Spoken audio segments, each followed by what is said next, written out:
Hey everyone, my name is Alex, and you're watching the introductory video to my 2023 Advent of Code challenge in Forth. So if you're not familiar with Advent of Code, it is a programming challenge that happens every December.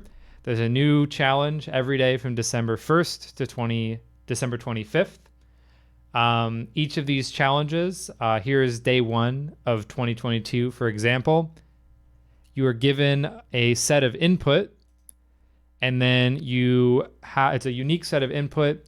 You have a puzzle, and you have an expected output for your input. And so you can solve this using any programming language that you like. People get very creative with it. I will be using Forth this year.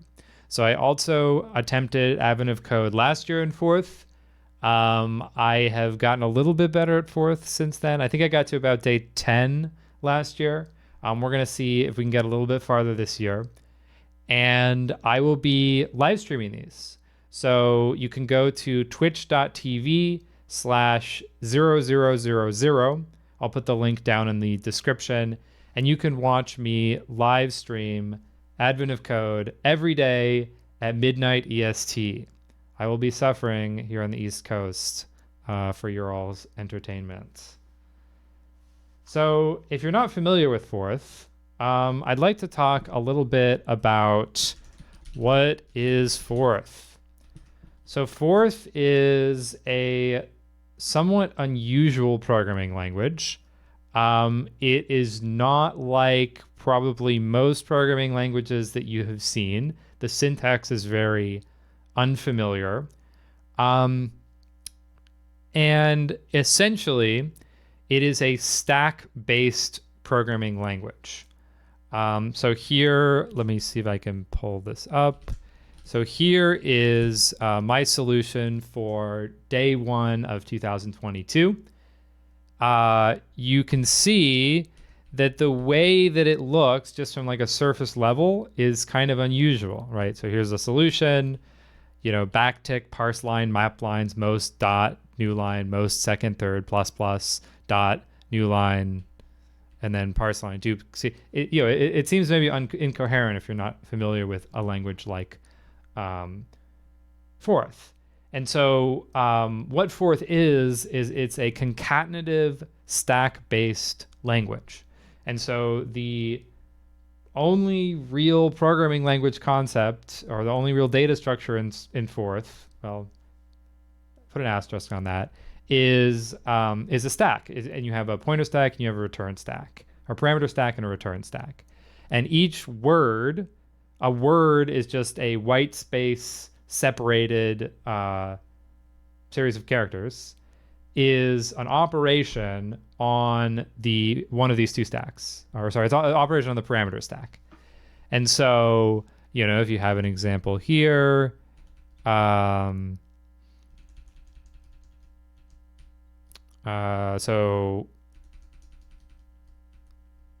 you have a parse line here.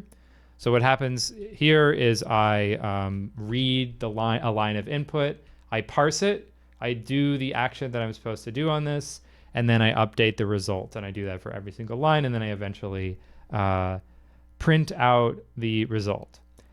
So if you're not familiar with Forth, this is probably not the video to teach you Forth, and this is probably not the video series to teach you Forth.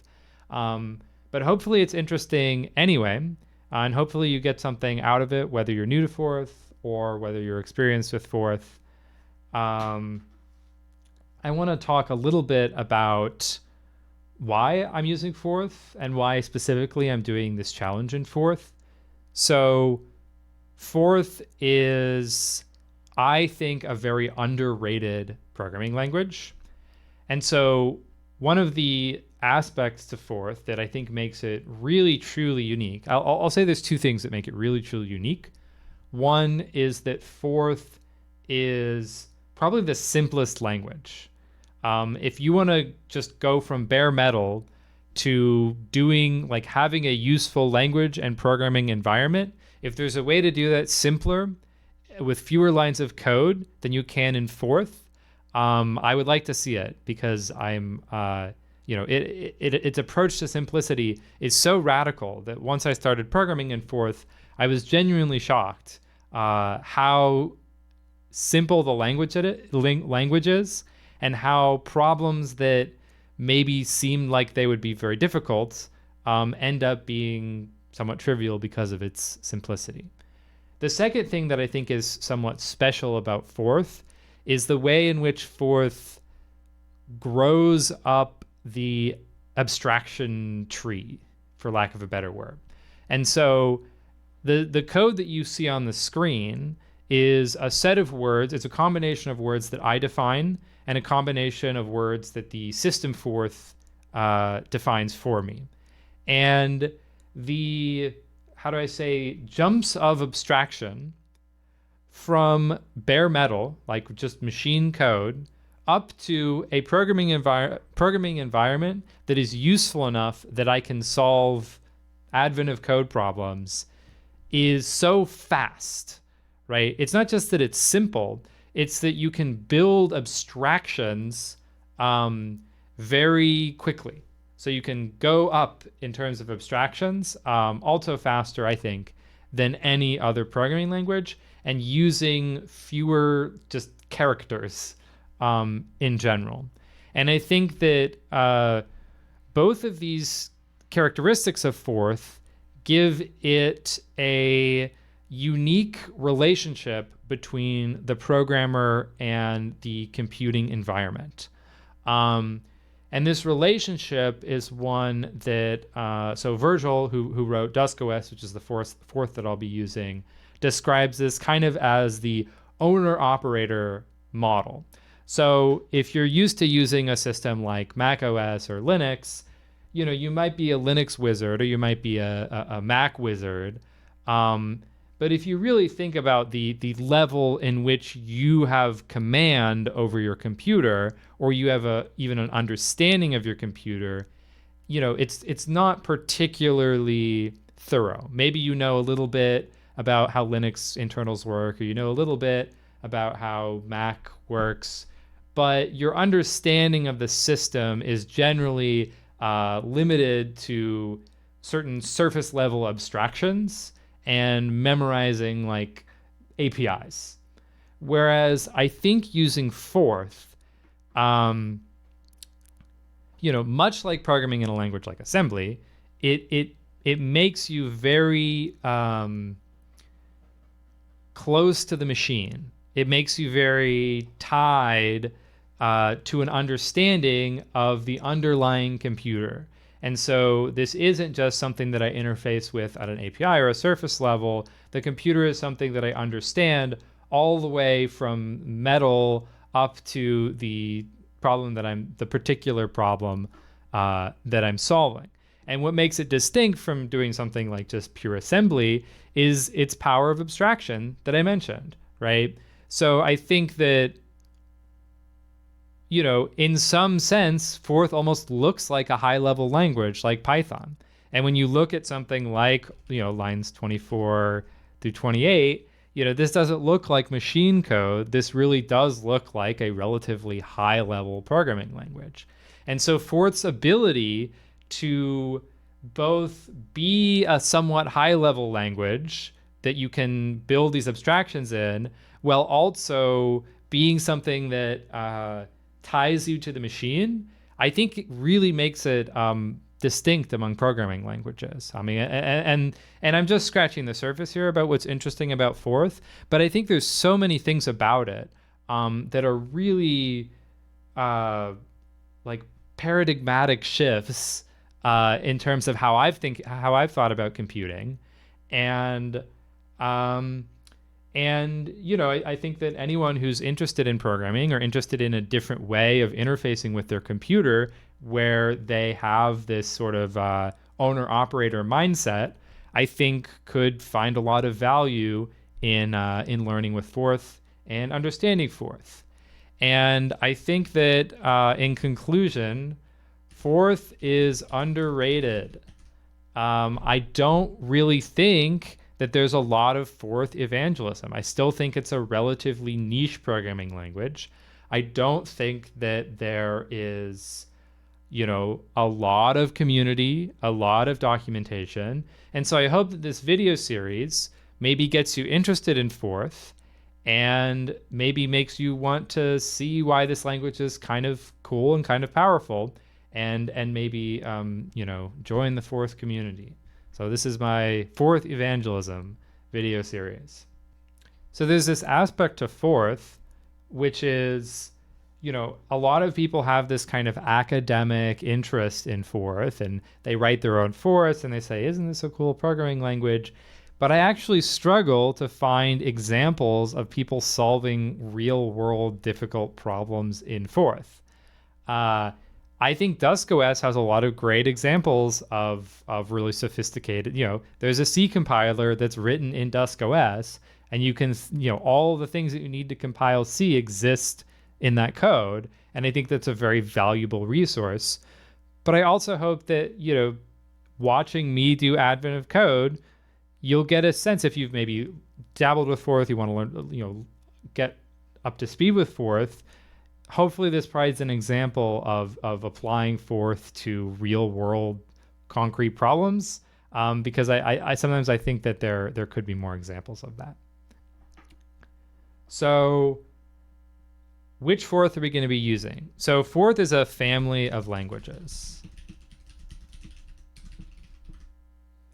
This is, if you're familiar with a language like Lisp, for example, they don't talk about Lisp the language, they talk about many Lisps.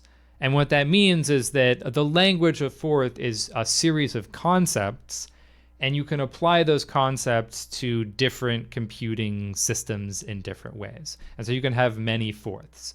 So this is maybe a little bit frustrating for someone who's used to a language like C or Python or Rust, where the language is a very clear, specified system.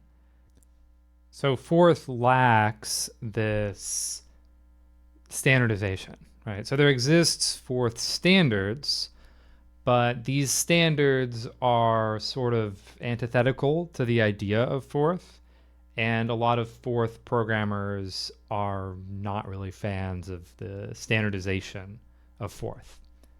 And so,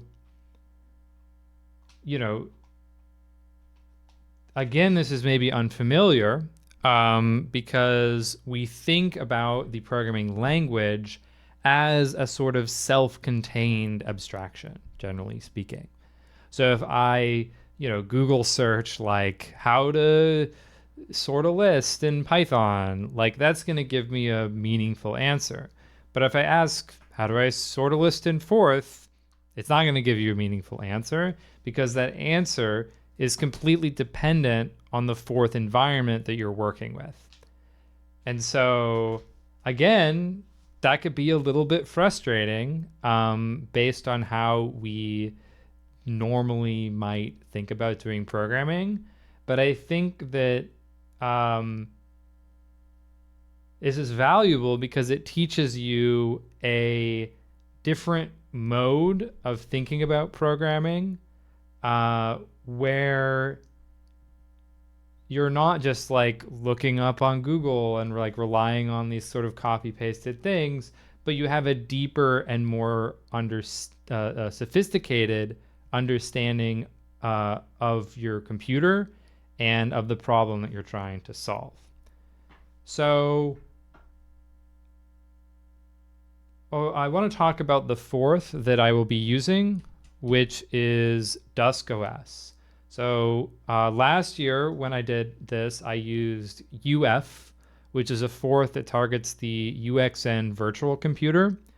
So the UXN virtual computer is a much more constrained and difficult Forth environment. It's about 64 kilobytes, and it doesn't have a lot of features. And so I had to like basically solve every problem myself. I think that Dusk OS is, someone might embarrass me here, but I believe that it's probably the most comprehensive and the most actively developed Forth system that is currently out there. And so if anyone wants to correct me on that, please leave a comment. But that seems to be my impression with my limited understanding of the Forth community. So Dusk OS is a 32-bit Forth, and it's designed to run on reclaimed hardware. And so, people talk about running Linux on all sorts of esoteric old systems. Dusk OS is an operating system that is built from the ground up to work on reclaimed hardware, to be very easy to bootstrap to new hardware, and I think that makes it really unique, right?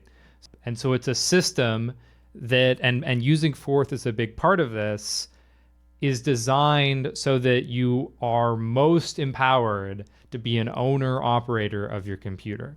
You're most empowered to understand your computer in as much as you, just as much as you interact with it as a programmer or as a user. And so, Dusk OS is a very interesting project. It's a very interesting operating system. I'm not going to talk a lot about it, but I want to give you a bit of context about how I'm going to be using it.